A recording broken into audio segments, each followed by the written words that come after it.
factoring group, the equity doesn't change because you're only dealing with debt. Because it went from 70 to 90%, so the debt is increasing, but you didn't have to. So when you go with the equity, the debt will decrease? Well, when you use the equity one, you don't use that 90 no more, because that's just for the cost of debt. You go back to using that 70, the original one, and then you change it to the cost. Yeah, because you're not using both the factoring group and the common stock, so the debt will remain the same, and you can actually rely on the 70% less. So after seeing how much financing you need, you can even decrease that 70 and start getting away from it because you do have a financing alternative. So I noticed that you're paid in capital and at a full share price. Would you agree that there is a par value per share that should go into the common stock and par value?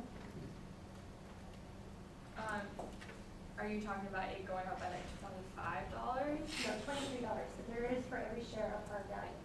Mm-hmm. So I noticed that you put it all into payment. Would you agree that some of it should go into the par value?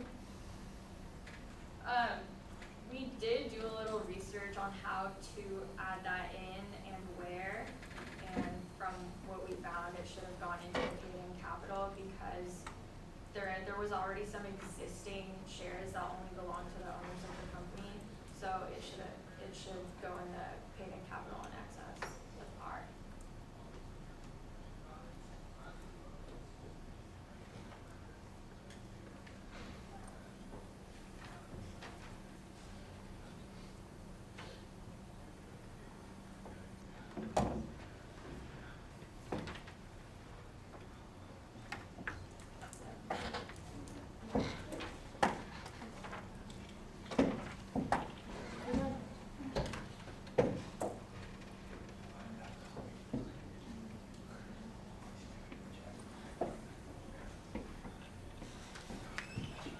I think that's it.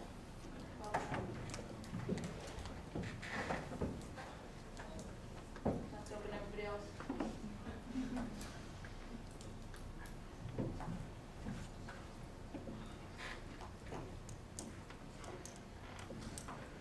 I have a quick question. You know how from 2007 to 2009, the notes payable to accounts receivable percentage was increasing? If you didn't accept the project, would you still have to use the factoring group to finance the business entirely because that rate was increasing? Would it go Yeah. above 70%? Yeah, due to the loan agreements and the fact that we're only able to get 70% unless we didn't produce as many things, if our production did indeed increase and our sales were going to increase, then we would have needed to. Okay, so based on like the forecasted sales, you would have to. Yeah, But if you slowed growth, yeah, here, I'll bring that up.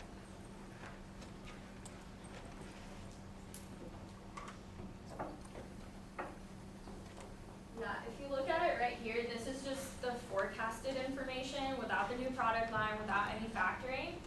So you can see here, if you go to this is of course the notes payable staying at 70%. So our sales were bound to increase anyway, and we were already reaching that 70%. So chances are we would have needed additional financing had we not dipped into retained earnings. It probably would have took a little bit longer though, because down the line, before we get to that point, because when we put this new project in place, then like, you need to do it more soon, because you gotta fund this project, but without it, you could have held out without using factoring a little bit longer. you could have held on to just the 70% and decreased the sales? Or just- Yeah, it would have probably only been a couple years, just because already in 2009 it was approximately 70%, or Yeah, it was approximately like 69.08% of receivables.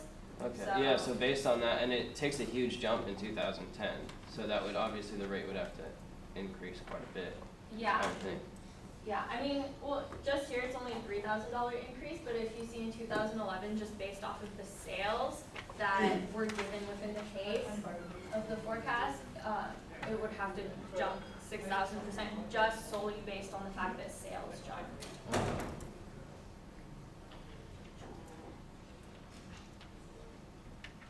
So with new financing options, is the growth going to be sustainable, or will we have to look for more financial options with further projects?